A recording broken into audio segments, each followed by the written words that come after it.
From Friday of Trump's meeting with Putin and to today, Trump has shown you exactly how much of a complete mannequin straw man he really is when it comes to being tough on anything and anyone. But he'll certainly remind you that he expects to win the Nobel Peace Prize because he expects to win at everything, no matter how pathetic he may be. And I'm going to show you the story in just a second, right up front of him about to meet with Zelensky and European leaders on the Ukrainian war. But let's be reminded the truth of who Donald Trump is when it comes to him expecting to win. And if he doesn't, he likes revenge. This. Ladies and gentlemen, I want to make a major announcement. I would like to promise and pledge that I will totally accept the results presidential election if I win. Oh yeah, if I win. And then this. Some of the people that were least loyal to me are people that I think I would have treated them differently. I think I would have treated different groups differently. I would have wiped the floor with the guys that weren't loyal, which I will now do, which is great. You know, I love getting even with people. But yeah, he wants revenge if you don't let him have his way.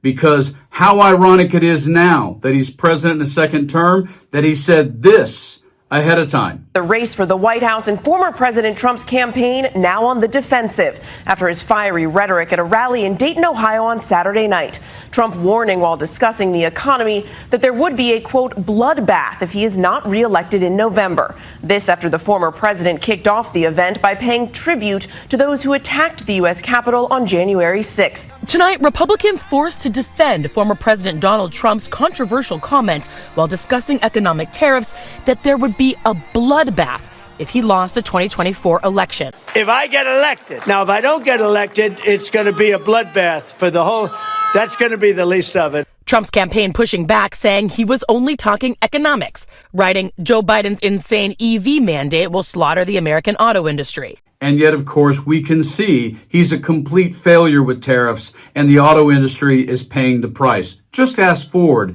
and the nearly $400 million the tariffs just cost them in one quarter. And now, ahead of meeting with Zelensky, of course, Trump isn't going to push on Putin. No, he's going to give him a red carpet. This is what Trump has now said to Zelensky. Breaking news in quotes, some things never change. Trump rages at Zelensky ahead of Monday meeting. President Donald Trump raged at his Ukrainian counterpart ahead of a high-stakes meeting between the leaders on Monday. Trump plans to meet with Ukrainian President Volodymyr Zelensky and several European leaders on Monday to discuss ways to end the war in Ukraine. The meeting follows a summit Trump held with Russian President Vladimir Putin on Friday in Alaska. Ahead of the meeting, Trump announced that there would be, in quotes, very real consequences for Russia if it did not accept a ceasefire.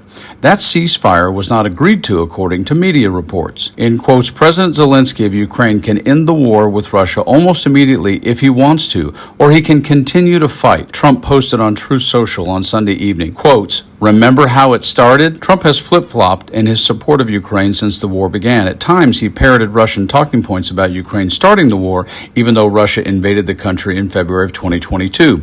Trump has also seemed to agree with Putin that Ukraine should give up some land in exchange for ending the war. Russia has said it wants to control the Donetsk region in eastern Ukraine. Zelensky rejected Russia's offer. The president seemed to address the land swap issue in his Truth Social post as well. In quotes, no getting back Obama-given Crimea 12 years ago without a shot being fired. And in all caps, no going into NATO by Ukraine.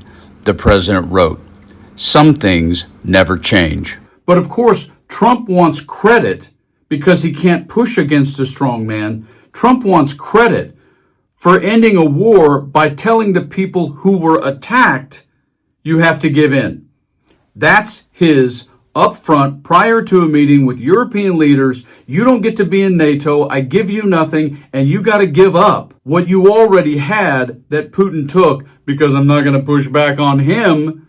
How typical of Trump to think he's making a deal and I'm the master deal maker when all he's doing is asking the country that was attacked to lay down just exactly what Ukraine did in '94, giving up all their nuclear arms with a peace treaty with Russia and having Putin destroy that in 2014 and doing it again 8 years later in 2022. That's Trump's typical plot for how he thinks he makes a deal. And as he actually said, when it comes to you, Donald Trump, you're right. Nothing ever changes. You're a weak punk. You guys stay frosty.